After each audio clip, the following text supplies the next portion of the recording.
Please join in the opening hymn. If you are in the sanctuary, hum, clap, dance. If you are watching online, sing out. And now the choir.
Good morning.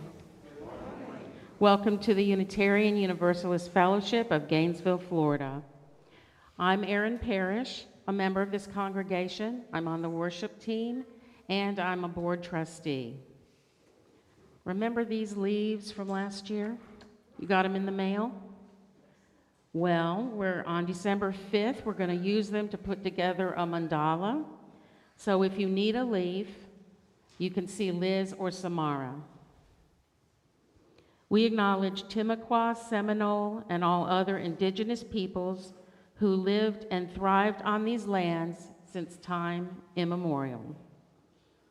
I'm a short Caucasian woman with brown hair, brown eyes. I'm wearing blue jeans and a lavender shirt. We are a community of many different people. That community includes Palatka, Nature Coast, First Coast, Palm Coast, Valdosta, Ocala, and other places near and far. We welcome all of you. The following reading is by Sharon Wiley, entitled Wholeness. We speak so often of brokenness in religious life. Let us speak today of wholeness. You are welcome here, all of you, every part of you beautiful, just the way you are. Here you do not need to be something more or something less. No holding back, no hiding, no exerting yourself, no trying to do more or be more. You have inherent worth and dignity, nothing to prove here, nothing to prove to me, or the person sitting next to you, or the children, or to anyone. You don't have to try and be witty, or more quiet, or outgoing. You are beautiful, Every part of you beautiful, just the way you are. You do not need to change anything about yourself to be welcome here. Your skin, your hair, your belly, your limbs, your face, all beautiful just the way they are. You are extraordinary, each and every one of you different from each and beautiful in your own beautiful way. Breathtaking. Let us worship together.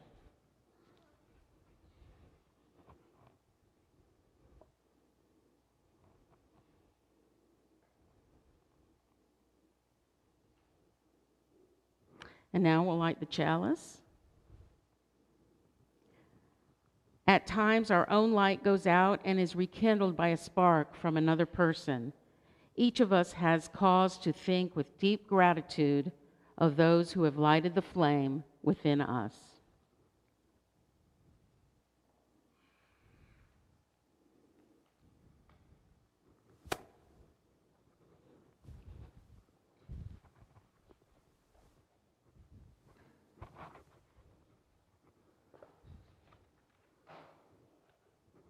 Each week, this book is at the entrance of the sanctuary to write something, a joy or sorrow in.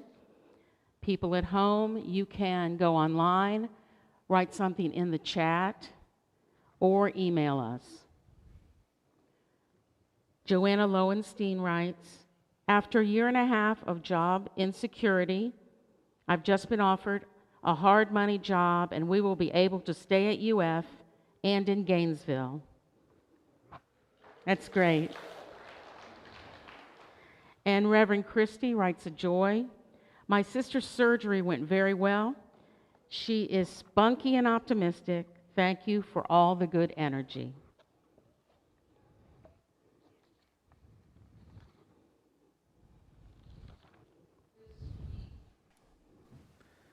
Has been hard for so many.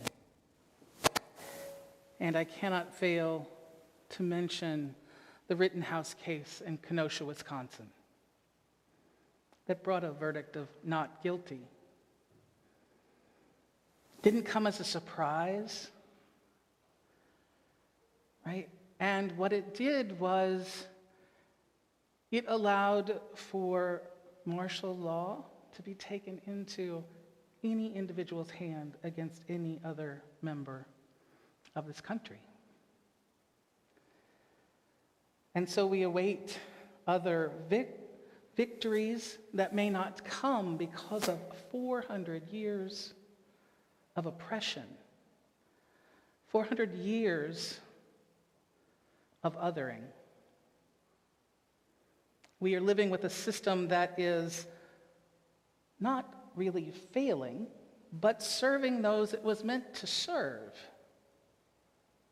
And it didn't, and it doesn't have to be that way. We have a system that can't be fixed. In all reality, cannot be fixed or transformed. It has to be completely dismantled. And systematic change is hard. It's hard work, and it's necessary because people's lives are at stake. The Kenosha ruling, although it was white-on-white crime, amplifies what might happen in the two other cases when it's white-on-black crime. Will the verdict be the same? Can we change the system? Black people are dying every day by the hands of the system, by our hands, by hands that look like mine, maybe look like yours. And it's these hands that have to make a change, that have to work for systemic change. This morning, my heart goes out to my colleagues and the congregation of Kenosha, Wisconsin, who were right in the middle of the mix. To my Black beloved friends, colleagues, and congregants, know that your pain matters. Your rage matters.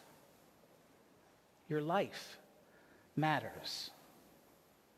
You are holy and worthy of unconditional love. You are loved and lovable, and I need you to survive.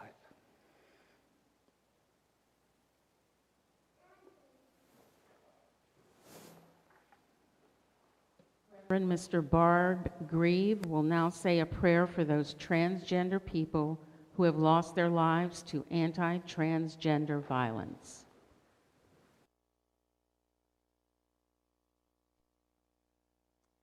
Prayer for Transgender Day of Remembrance. This is a prayer for the lost ones, those taken from us too soon and too many. The truth be told, one would be too many. One life taken is one too many to be gone. This is a prayer for those whose lives were taken in violence for who they were and how they loved. This is a prayer for their families who will never know all of who they were to become, nor never again feel their warm embrace. Those who are no longer with us were people.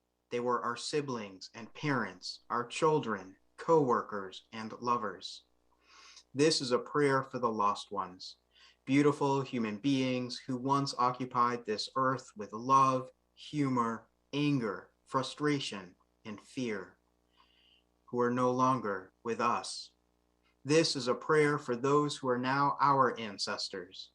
We pray you continue to guide us towards making a more just, more loving, more accepting world. This is a prayer for the survivors of hate crimes and hate, for those who live in fear and cannot flourish as they are.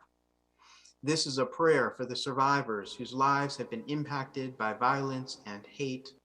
May we remember the legacy from which we come and the legacy we will leave behind. May we continue to build families of choice and protection for our souls as well as our bodies, trusting that we were always meant to be here and knowing that we are wholly loved just as we are. Amen.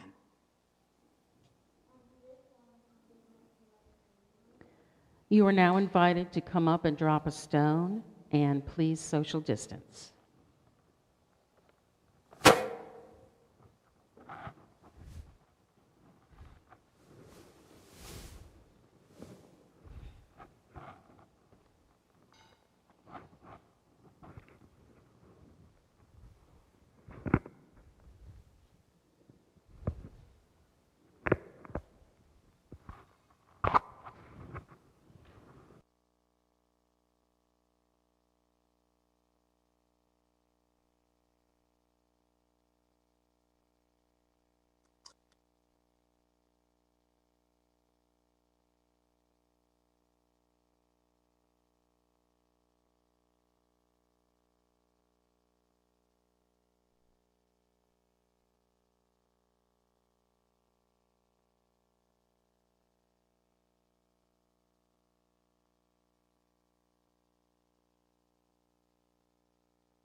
We are having a little bit of a technical difficulty, as the music didn't actually decide to play.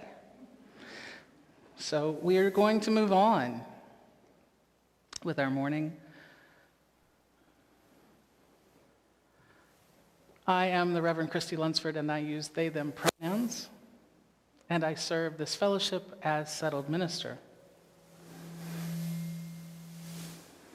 This morning, I am wearing a shirt that is ostensibly blue, as I told you that much of my wardrobe is, but it kind of looks like somebody took a paintbrush, an angry paintbrush, to my shirt. So that's a thing. And I'm wearing blue pants, and my stole is my gray stole that looks like the windows from my home congregation. I have short brown hair that is rapidly graying, and I am a Caucasian person that often uses reading glasses when they speak. And here we are in this beautiful sanctuary with so many beautiful faces, socially distancing, but not socially separate. I want to remind everybody that we are experimenting with an intentional embodiment of service, meaning you do what you need to do. If you need to drop a stone in the middle of the sermon, in the middle of a song, please do. Please do what you need. Stand, pace, make noise. It's okay. So today is the last day of Transgender Awareness Week, and it's a hard week. For most who observe it, this is a holy day. It's a holy week where we acknowledge the hurt and call the names of the ancestors, leaders, and warriors that have gone before us and ask that they care for those who are named, the 47 victims of violent death, transgender identified folks that we know of that were killed this year. To this point, we often gain almost that many more between now and the end of the year. So last night, in many, many cities and around this country and in other countries, there were gatherings where those folks' names were called aloud so they could not be forgotten and will not be forgotten. And there are so many that we don't know because of disrespect of their identity, maybe of being closeted and not being out, but only in certain communities. And it makes me furious and sad that we can't honor them all. And then today, so that was last night, all week leading up to it, and today, many of us have begun to celebrate transgender resilience, right? And we actually come out and say, this is who we are, and we are living our authentic lives. So this week, with social justice, we began with the movie, My Name is Pauli Murray. Pauli Murray was an American civil rights activist who was a lawyer, a women's rights activist, an Episcopal priest, and an author. They were drawn to the ministry in 1977, and Murray was the first African American woman to be ordained as an Episcopal priest in the first year that any woman was ordained by that church. But during the Reverend Dr. Pauli Murray's life, language and terminology around the LGBT plus communities, the gender expression and gender identities, was very different than today. And we don't know how Pauli Murray would identify if they were living today, or which pronoun Pauli would use for such action. Pauli did choose a gender-neutral name over their birth name, and they actively used the phrase he/she personality in correspondence with family members. So I honor Pauli Murray and their life as an ancestor to the trans community. I honor Polly Murray as someone who understood the fight for justice is more than just legality, but is heart work, holy work that we each must do. Many of you have been in my thoughts this week. As you navigate being a parent or a grandparent, family of origin support, or chosen family support to a trans or non-binary person. This week, when we lift up those who were taken by violence, can fuel anxiety in the community, the concern for a loved one, and the path that is before them. That path may seem dangerously difficult and fraught, and I'm here to tell you from experience, living inauthentically is far more dangerous than being courageously yourself in the world. If this resonates with you or your current situation, I hope that being in community today has and will continue to allow you space for a full spectrum of emotion, both the sorrows and elation. But today, we're going to talk about you, most of you as allies, and what that relationship is. The best ally you can be expresses universal love. And the best allyship you can do is being out and proud about your experiences and share them with one another appropriately. What you struggle with and what you've learned to do better, right? And what you struggle with and are still struggling with and working on. And no matter where you are in this learning, I want you to hear that we are all building a toolbox of resources to use in the world every day. And today is no different, but I want to move beyond what we call Trans 101, where we separate gender and expression and sexual attraction and gender identity into all the many parts, and that we move beyond pronouns. And as a side note, hear that I did not say preferred pronouns. Like your name, your pronouns are your pronouns. Asking for someone's preferred pronouns is a way that we center ourselves and distance the relationship. It's a way that we other. So please practice asking, what is your name and what is your pronoun? And don't just dismiss it if it's someone that doesn't understand the question. Take that opportunity to just briefly educate that pronouns are as individual as names, and that I just want to be respectful in our relationship. It's all about relationship building, and a little goes a long way. I do want to share that, yes, I am a member of the trans community, and I do not represent, and I cannot represent the vastness and diversity of trans identity. I do, however, bring a lens of trans identity to you.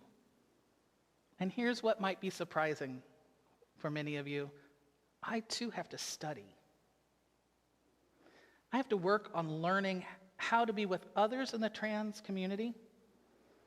And maybe this is too simple, but people are people and no two are alike. And we've been raised in a societal system that oppresses trans and non-binary people as other and not normal. And yes, I do live openly as trans, and I cannot be your only resource. I can be your beginning resource, and I can journey with you and point out things along the way. So today you're going to hear a lot of things about how to be an ally.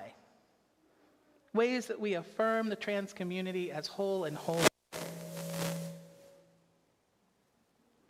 Let our hearts be open, our minds be open, and bring your whole self into this space as we learn this morning together.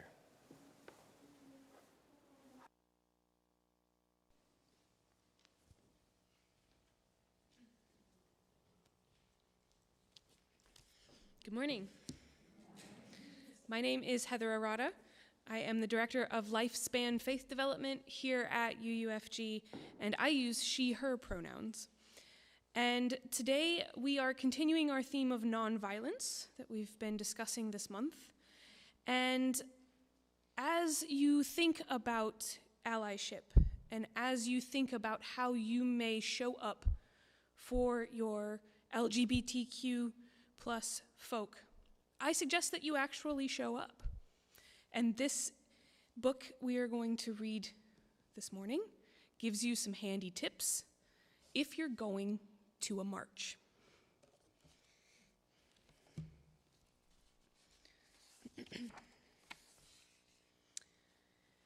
If you're going to a march, you're going to want a sign. A recycled pizza box works well. Since you're going to be outside, be sure to check the weather. You'll want layers for cold, an umbrella for rain, or a hat and sunscreen for sunny days. Wear sturdy, comfy shoes. Travel light, but pack water and snacks. If your grown-ups choose to drive, parking may be tough. You may want to walk or bike if it's not too far. Otherwise, take a train or the bus or the subway. You probably will not go by hot air balloon, but don't you wish you could? So many people have come to the march. Just like you, they are showing they care about their country and want to make things better. Some people make speeches. They are excited and shouting. Still, it's possible this part will get boring. A march is serious business, but it's not healthy to be serious all the time. If there's music, feel free to cut loose and dance. The speeches are over. The music is done. It's time to pick up your sign and march. Double knot your shoelaces so you don't trip. If you're careful, you won't get lost, but make sure you know your address and your phone number. You might have to use the bathroom. If you do, give your sign to someone to hold. If you've made a friend, ask them to wait up. There will be police officers at the march. Their job is to keep people safe. Some of them ride bikes. There will be reporters, too. Their job is to tell the truth. If you want to answer their questions, speak in a loud, clear voice. There will be cameras everywhere. It's okay to smile. If your legs are tired, you can hitch a ride. While you march, you will probably chant. Good chants are, "Show me what democracy looks like." This is what democracy looks like. And "People united will never be defeated." There are plenty more. If you see people who disagree, be polite. Sometimes democracy looks like disagreement, too. Maybe you will sing a good old protest song like "We Shall Overcome." Look around at your family, your friends, and your neighbors singing. Strangers are singing too. All of you together. All of you caring. Now you know for sure why you came to the march today. There's a warm feeling in your heart. At last, it's time to go home. You'll wish for that hot air balloon. Later, you'll be tired but happy. Today you showed everyone you care. You did something good for your country. Don't let your markers dry out, though, and keep saving pizza boxes. You will want to be ready for next time. The end.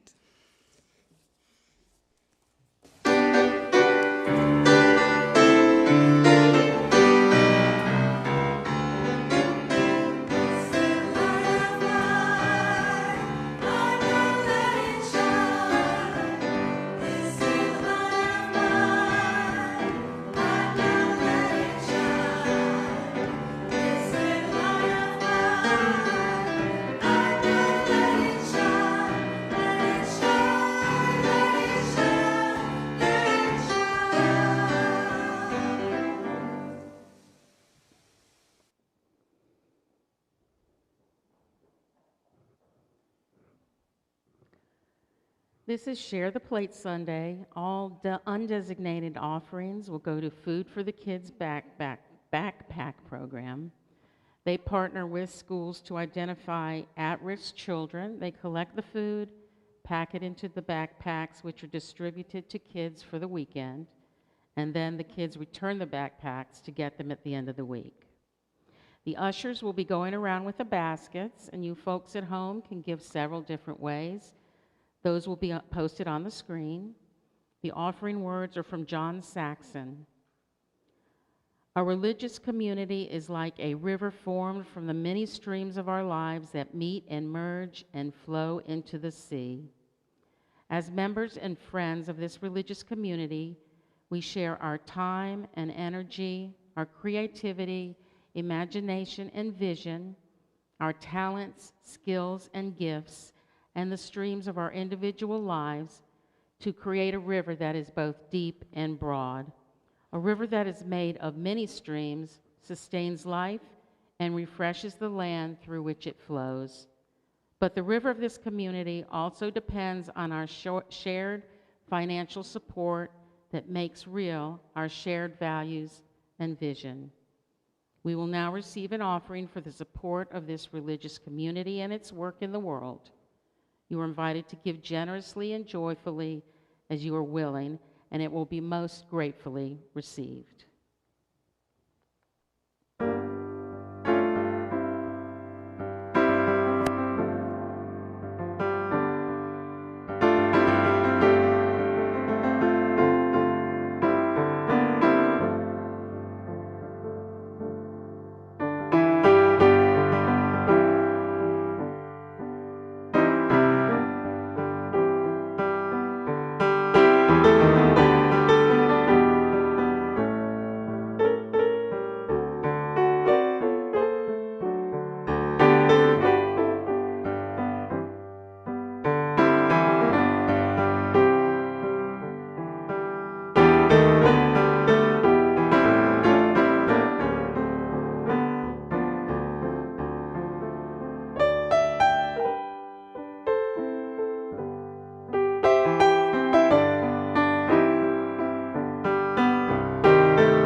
For those of you wondering, Thomas is on vacation this week, and that's why we have recordings of him this morning.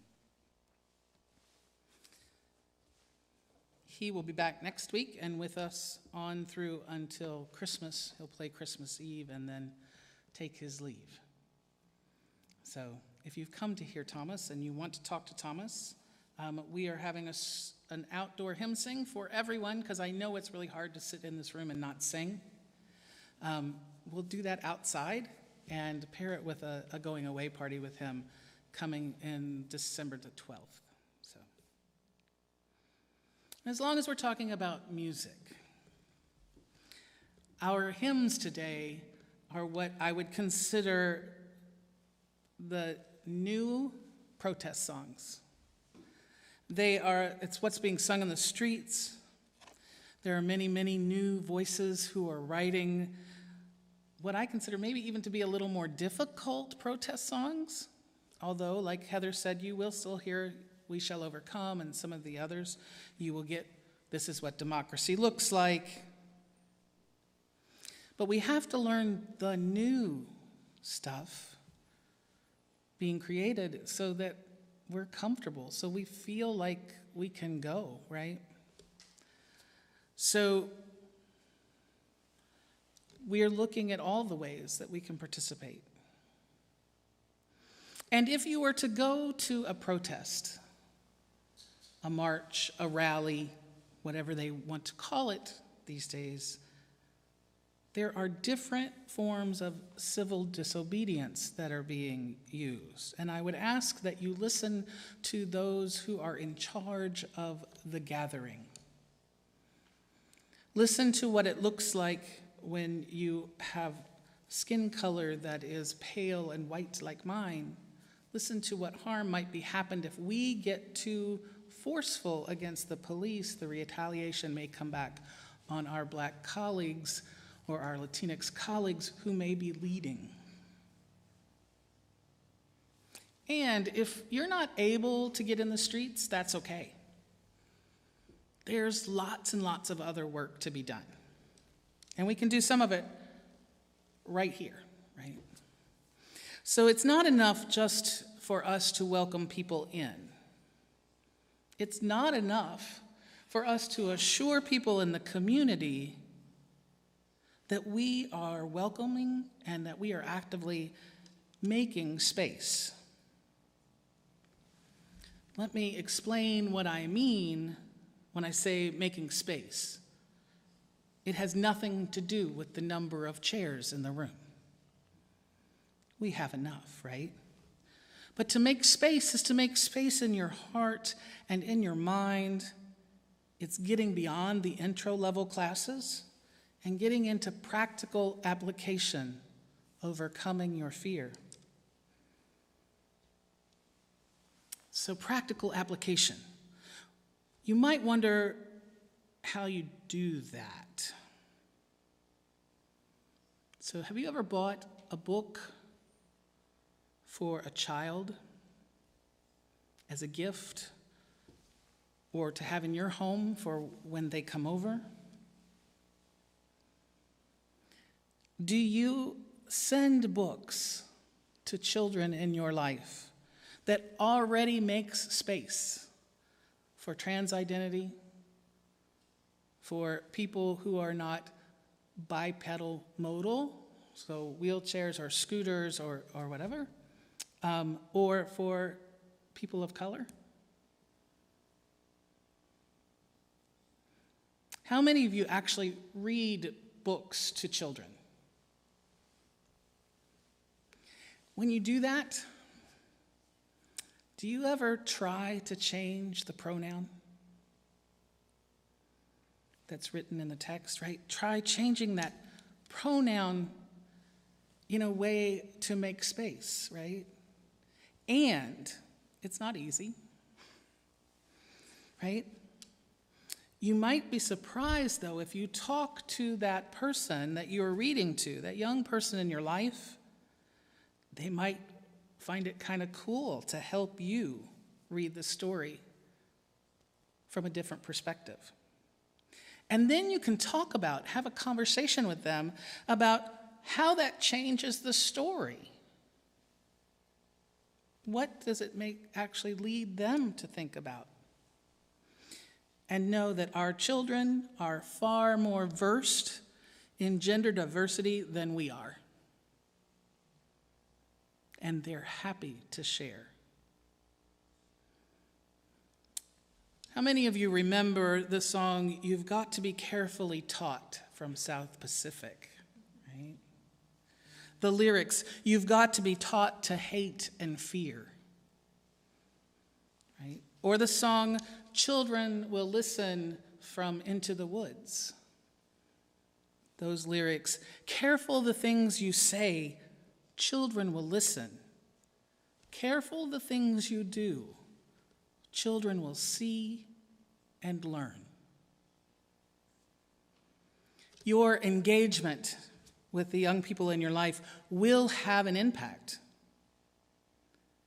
And it may have an impact with the adults. Even if your family of origin that you go to see, or maybe it's even your chosen family, even if they're more conservative, you can teach openness and unconditional love. Because you never know when your existence and your presence in that gathering is a beacon of light.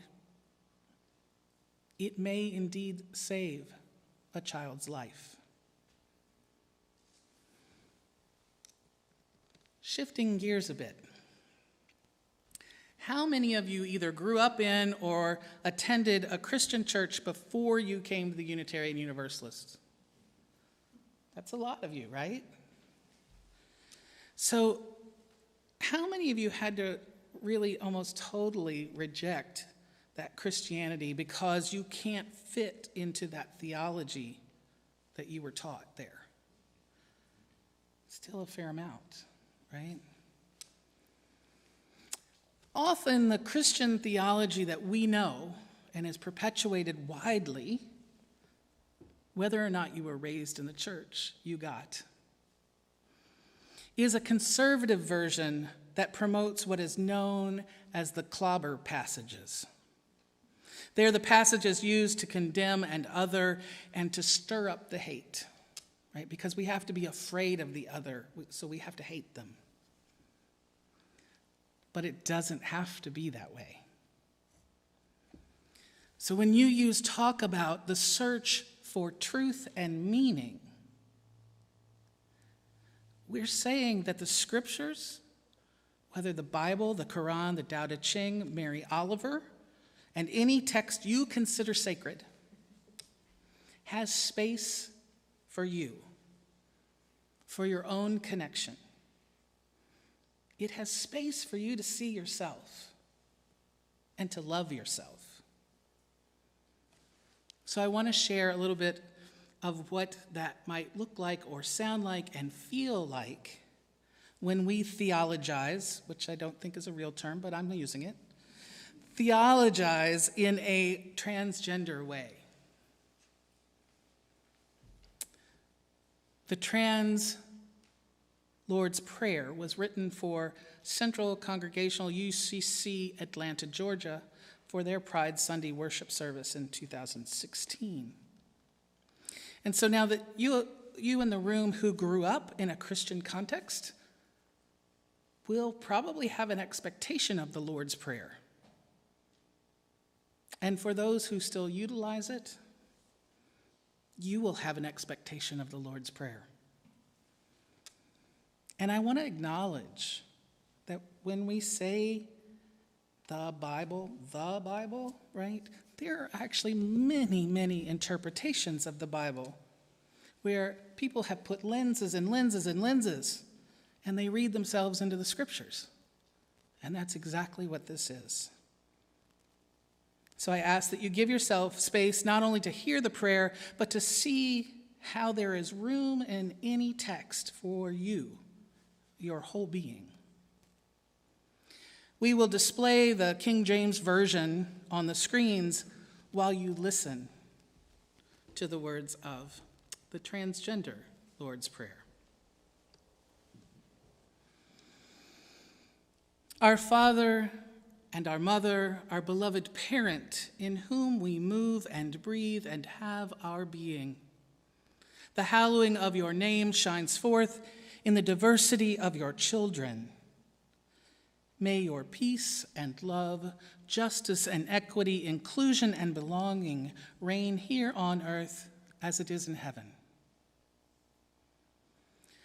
Grant that our transgender loved ones might have their daily needs met, that they might find gainful employment without discrimination, that they might have access to medical care without fear, that they might have the rights and lives protected, and that they might find loving community to belong to and call their own. Forgive us for the ways that we have fallen short and failed your transgender children. Forgive us of the times we turned away and did not care, for the times we laughed or judged their unique expression of your image, for the times we have misspoken, asked too much, or failed to hear, as we forgive those who might have failed us. And lead us away from temptation to be complacent in the face of injustice, but instead give us courage to stand up and stand with your beloved children. For your love and justice is to be made manifest now and forever. Amen. How did that feel? The progressive theology that helps us move to a place of inclusion, recognizing that spectrum of identity. And some may be fully on one side of a binary and some on the other, but so many of us are in between. We're not on those extremes. Each of us hoping to be seen. Each of us hoping to have community that we call ours. And because the larger culture messages to our children in some really scary ways, we create community to hold our children, to hold our youth, and to hold adults who are coming out. Our fears as we come out are of not being loved. And at the same time, it's of not fully being seen. Now, because I believe that the stories we read and tell are really stories for all ages, I want to share with you the story of Calvin.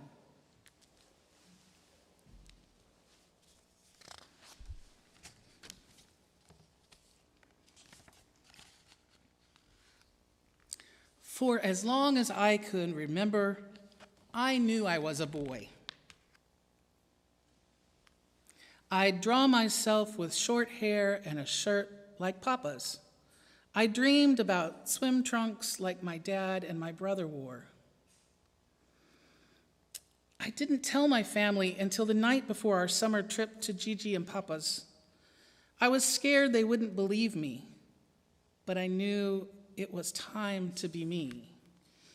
Wherever I have to do something scary, my dad always says, take a deep breath and count down from 5.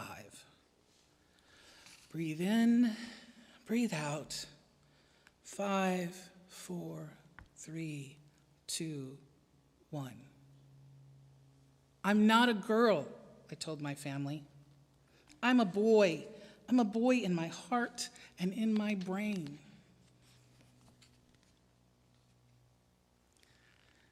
We love you. If you're a girl, boy, neither or both, we love you, whoever you are, my dad said. Later, Dad told me the word of how I felt was transgender. Being transgender means other people think you are one gender, but inside you know you are a different one. I wondered how Gigi and Papa would react. As we got closer, I squeezed my stuffed lion to my chest. I had already told my family who I was. Now I needed to tell them my name. The same name as your favorite stuffed lion, Dad said. It's why I named him that. It's always been my name to me. When we got to Gigi and Papa's, Dad told them my new name. He introduced me. Our summer trip turned out to be the best ever. At the comic convention, Papa brought me my favorite costume. My favorite superhero signed my poster using my real name. At Waterworld, Gigi bought me and my brother matching swim trunks. Even the water slides felt better in them. In line for popcorn, I made a new friend. I felt proud to tell him my name, and we spent the whole day together. On the last day of vacation, at the big outlet store near Gigi and Papa's, I picked out new clothes. That night, I gave my family a fashion show. "You look so handsome," Gigi told me. School was starting soon, and I knew there was one more thing I needed to feel like me. When I look in the mirror, I finally saw me.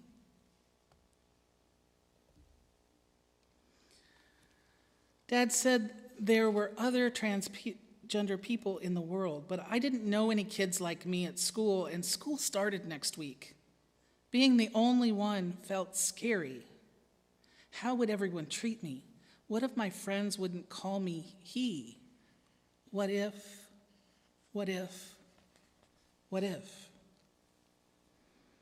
The first day of school, I dragged my feet to the door. Breathe in, breathe out. 5, 4, 3, 2, 1.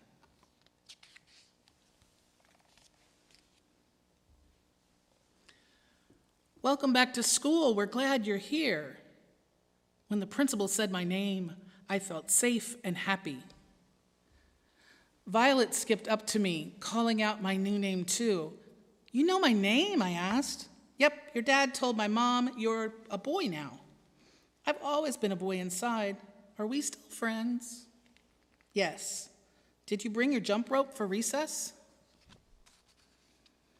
When I stepped inside my classroom, I couldn't believe what I saw. The cubby, the lunch cart, the homework station, the mailboxes, the name tag on my table. My name was everywhere. Everywhere it should be. I felt my fears start to go away. Welcome back to class. For morning meeting, we'll all share about our summers. I knew just what I would say when it got to be my turn.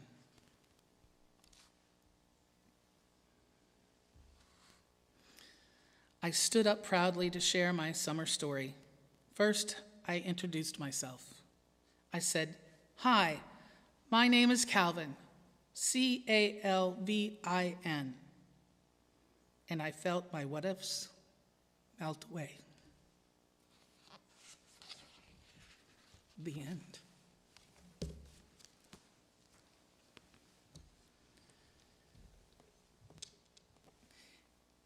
It's stories like these that we're striving for. It's acceptance like this that we're striving for. In our homes, in our congregation, in our states, in our country. And if you have not yet had an aha moment of how you might begin your allyship, learn the songs. Read the books. Come to me and ask any question and make mistakes with me because there are lives at stake. You can't afford to make that mistake with a child. I will walk this journey with you. Blessed be.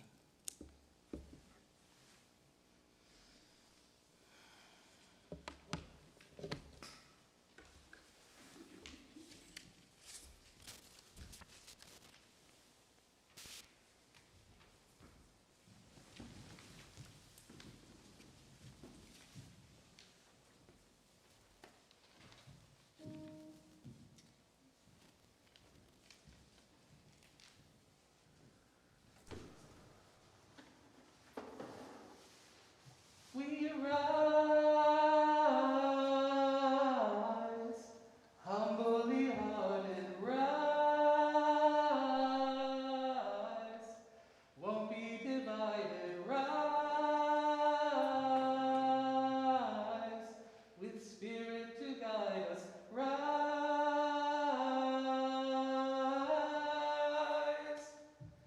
We rise, humbly hearted, rise, won't be divided, rise, with spirit to guide us, rise.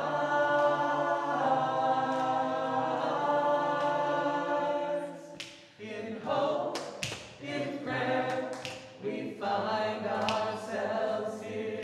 In hope, in prayer, we're right here. In hope, in prayer, we find ourselves here. In hope, in prayer, we're right here. And we rise, all of the children rise,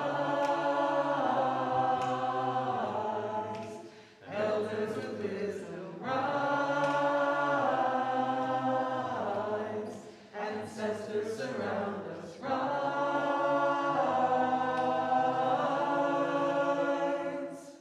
In hope, in prayer, we find ourselves here. In hope, in prayer, we're right here.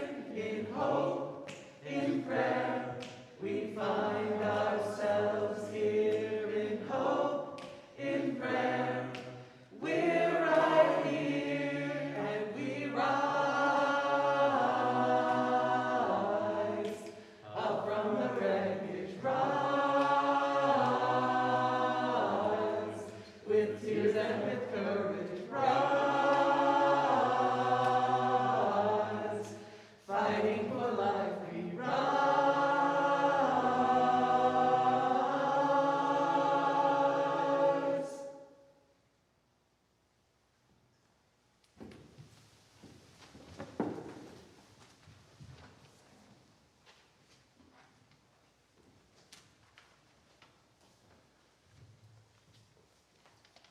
Let us extinguish our chalice together.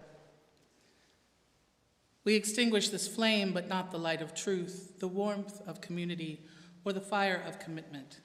These we carry in our hearts until we are together again.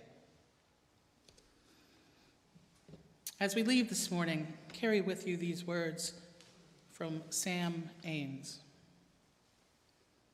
Our nature as trans people is to transform pain into gifts. And this transformation, it also compels us towards something better, towards something our culture gives us no permission or logic for. There is truth that we know is true, that is nagging and insistent and will not let us go. And there is something about that is just faith. We have a truth that we know and hold on to, even when there is no support for it coming our way. Thank you, Sam. Blessings, my friends. May you be a beacon of light in the world as you go in peace.